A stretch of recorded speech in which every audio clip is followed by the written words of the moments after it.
Você se lembra de quando ir ao centro da cidade era um verdadeiro evento? Um tempo em que as pessoas vestiam sua melhor roupa para passear, onde as vitrines brilhavam como verdadeiros espetáculos e o atendimento era feito por funcionários atenciosos que muitas vezes conheciam a sua família pelo nome. Ir às compras não era apenas uma necessidade rápida, era um passeio de sábado, uma experiência cheia de sons, cheiros e memórias afetivas. Hoje, aqui no canal História em Foco, nós vamos fazer uma verdadeira viagem no tempo.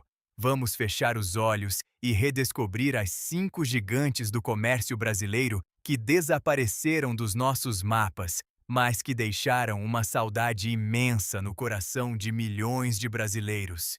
E atenção! A marca que ocupa o primeiro lugar da nossa lista é, sem dúvidas, a que mais gera debates, teorias e discussões sobre o verdadeiro motivo do seu fechamento até hoje. Você arrisca um palpite de qual seja? Fique com a gente até o final para reviver essa história cheia de nostalgia e descobrir se você acertou. Nossa jornada começa com uma marca que foi o verdadeiro sinônimo de modernidade para os lares brasileiros nas décadas de 80 e 90, as lojas Arapuã. Se você viveu essa época, com certeza se lembra do famoso e contagiante slogan que ecoava nas televisões de todo o país: Arapuã, ligadona em você. A Arapuã não vendia apenas produtos, ela vendia o sonho da tecnologia e da evolução dentro de casa. Foi ela a grande responsável por colocar as primeiras televisões coloridas e os tão cobiçados aparelhos de videocassete na sala de estar de milhares de famílias. Imagine só a emoção daquela época: reunir os vizinhos e os parentes para trocar a antiga TV em preto e branco por uma tela colorida e brilhante, ideal para assistir à Copa do Mundo ou aos programas de auditório de domingo. E o grande trunfo da Arapuã era que ela entendia perfeitamente o bolso do trabalhador. Ela democratizou o acesso a esses bens de luxo através do famoso carnê. O carnê da Arapuã era quase um membro da família, guardado na gaveta do armário e pago mês a mês com muito orgulho. A rede cresceu de forma avassaladora, espalhando suas lojas por todo o território nacional. No entanto, com as viradas econômicas do final dos anos 90, o aumento dos juros e a inadimplência, a gigante acabou perdendo o fôlego e fechando suas portas, deixando um vazio enorme no comércio popular. E por falar nisso, eu quero abrir um espaço para a sua memória agora mesmo. Qual foi o primeiro eletrodoméstico que a sua família comprou no carnê da Arapuã? Era uma televisão de tubo, um rádio gravador com toca-fitas ou aquele videocassete de 4 cabeças que todo mundo queria? Conte a sua história aqui embaixo nos comentários. A nossa quarta marca prova que até mesmo uma instituição financeira pode despertar uma profunda memória afetiva e fazer parte da nossa identidade cultural. Estamos falando do Bamerindos. Para quem viveu os anos 80 e 90, o Bamerindos era muito mais do que um banco tradicional, frio e burocrático. Suas agências eram acolhedoras, dinâmicas e tinham um formato que quase lembrava grandes lojas, estando totalmente integradas à rotina das cidades e à vida dos trabalhadores.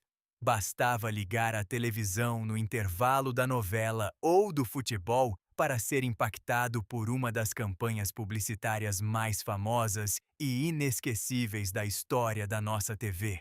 Quem é que não se pega cantarolando até hoje, mesmo depois de tantos anos, os versos clássicos? O tempo passa, o tempo voa, e a poupança Bamerindos continua numa boa. Aqueles comerciais com atores carismáticos, mostrando famílias reais no campo, na praia ou celebrando conquistas, criaram um vínculo de confiança gigante com o público. A caderneta de poupança do Bamerindos era o porto seguro onde o brasileiro guardava o dinheiro suado do mês. Mas o que aconteceu com essa potência? No meio da década de 90, logo após a chegada do Plano Real, o sistema bancário brasileiro passou por uma reestruturação profunda e implacável. O Bamerindos enfrentou sérias dificuldades de liquidez e, para evitar um colapso financeiro, o Banco Central acabou intervindo. Pouco tempo depois, no ano de 1997, sua imensa estrutura foi adquirida pelo grupo britânico HSBC. Foi assim que as icônicas letras vermelhas do Bamerindos sumiram das fachadas das ruas, mas a música marcante e a lembrança daquela poupança continuam eternizadas na nossa memória coletiva. No terceiro lugar da nossa lista, trazemos um caso muito especial e que exige um olhar nostálgico sobre o passado. A fase clássica das casas pernambucanas. Você deve estar pensando agora, mas a Pernambucanas ainda existe. Eu vejo a loja toda semana. Sim, é verdade. Ela existe e continua sendo uma marca muito forte, mas a experiência de entrar em uma loja das casas pernambucanas antigamente era algo completamente diferente do modelo moderno e tecnológico que vemos hoje nos shoppings e centros comerciais. Falar da Pernambucanas clássica é falar da grande tradição dos tecidos por metro e dos artigos de cama, mesa e banho. Quem frequentou essa fase dourada se lembra perfeitamente do cheiro característico dos rolos de tecidos perfilados nas prateleiras, dos balcões maciços de madeira escura e do atendimento extremamente personalizado.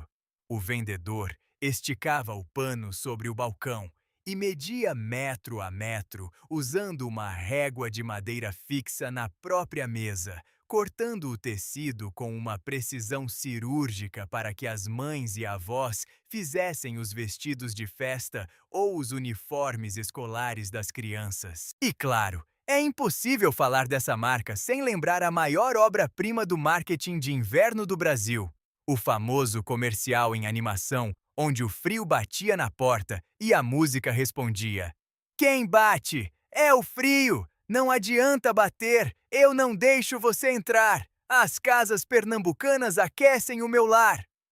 Era um comercial que parava o país, anunciava a chegada da estação mais fria do ano e fazia todo mundo correr para comprar cobertores.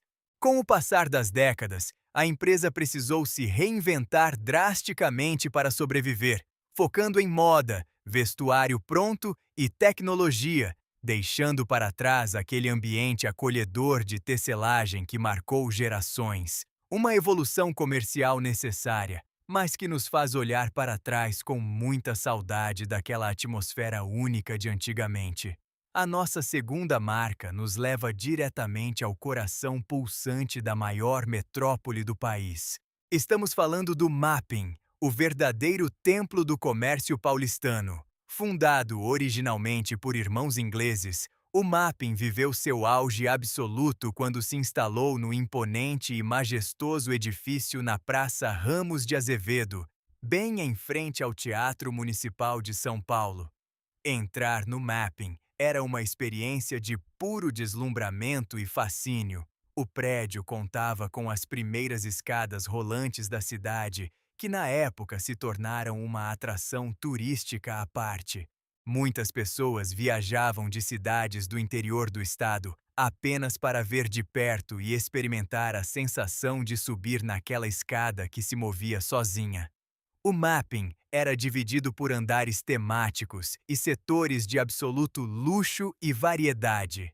Havia a refinada seção de alfaiataria, o departamento de cosméticos importados, os elegantes salões de chá onde a alta sociedade se reunia para conversar e andares inteiros de brinquedos e discos que pareciam um parque de diversões para os jovens. O Mapping transcendeu o conceito de uma simples loja de departamentos. Ele se tornou o principal ponto de encontro cultural de São Paulo. A clássica frase, "Vamos nos encontrar no Mapping", era dita por milhares de pessoas todos os dias sob o seu enorme letreiro luminoso. Infelizmente, na década de 90, Uma série de gestões problemáticas, um endividamento muito agressivo e a chegada de fortes concorrentes internacionais criaram uma crise insustentável, levando a empresa à falência no ano de 1999. O encerramento das atividades do Mapping foi um verdadeiro choque cultural para o país, marcando o fim definitivo de uma era de glamour, elegância e convivência no centro paulistano. E, finalmente, chegamos ao topo da nossa lista com o maior, mais imponente e impressionante império do varejo que o Brasil já conheceu em toda a sua história, a inesquecível Mesbla. Nascida na cidade do Rio de Janeiro, a Mesbla se espalhou como um rastro de pólvora pelas principais capitais do país e se transformou em uma gigante sem precedentes no comércio nacional. Mas por que ela era considerada a maior de todas e carrega essa mística até hoje? A resposta está na sua surpreendente variedade. A Mesbla vendia absolutamente tudo o que você pudesse imaginar na sua vida. Em suas enormes lojas de departamentos de vários andares, você podia entrar para comprar um simples botão de camisa, uma linha de costura ou um perfume nacional e sair de lá tendo encomendado um carro 0 quilômetro, uma lancha de passeio ou até mesmo um avião de pequeno porte. Não havia limites para a capacidade comercial da Mesbla. Outro grande marco que habitava o imaginário popular eram os famosos catálogos de Natal da Mesbla.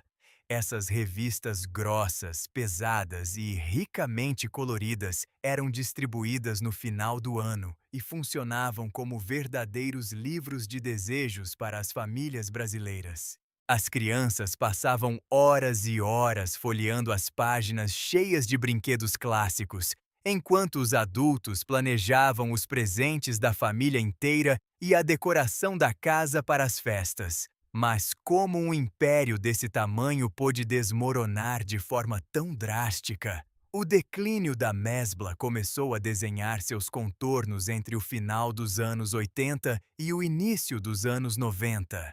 A empresa sofria terrivelmente com a inflação galopante da época e insistia em manter uma estratégia de manter estoques gigantescos, o que custava caro demais para os cofres da companhia. Com a chegada do Plano Real e a consequente abertura do mercado nacional para os produtos importados, a Mesbla não conseguiu competir com a agilidade do novo mercado e com as novas redes internacionais que chegavam ao país. Enfrentando dívidas astronômicas que se tornaram impagáveis, a empresa teve sua falência decretada, deixando uma legião de clientes órfãos e uma história monumental que até hoje é motivo de profundos debates entre historiadores e economistas sobre como uma gigante que parecia indestrutível pôde desaparecer de forma tão definitiva do cenário nacional. Olhar para trás e relembrar trajetórias tão marcantes como as das lojas Arapuã, do Banco Bamerindos, da fase clássica das casas pernambucanas, do Mapping e da Mesbla, nos mostra com clareza que essas empresas foram muito mais do que simples logotipos comerciais ou locais de compra e venda. Elas ajudaram a desenhar a própria arquitetura e a identidade das nossas cidades, ditaram a cultura, a moda e o comportamento de épocas inteiras e, acima de tudo, fizeram parte dos momentos mais importantes e íntimos das nossas vidas, seja na comemoração da compra do primeiro eletrodoméstico da casa, na abertura da primeira conta poupança da juventude ou naquele inesquecível e mágico passeio de Natal com os nossos pais. Essas gigantes do comércio se foram com o tempo, mas as memórias felizes que elas ajudaram a construir continuam profundamente vivas dentro de cada um de nós. Mas agora, a nossa conversa continua diretamente com você, que faz parte da comunidade apaixonada do História em Foco. Em qual dessas marcas você mais gostava de passear e passar o seu tempo? Qual delas traz a melhor e mais forte lembrança da sua infância ou da sua juventude? Ou quem sabe, você foi um dos milhares de colaboradores dedicados e trabalhou em alguma delas? Conte a sua história em detalhes aqui embaixo nos comentários e não se esqueça de dizer o nome da cidade e o bairro onde ficava a loja que você costumava frequentar. Nós adoramos ler as suas histórias e descobrir de quais lugares desse imenso Brasil vocês estão nos assistindo. Deixe o seu gostei. Se você viajou no tempo com a gente hoje, se inscreva no canal para não perder os próximos episódios da nossa jornada pela história e até o nosso próximo vídeo.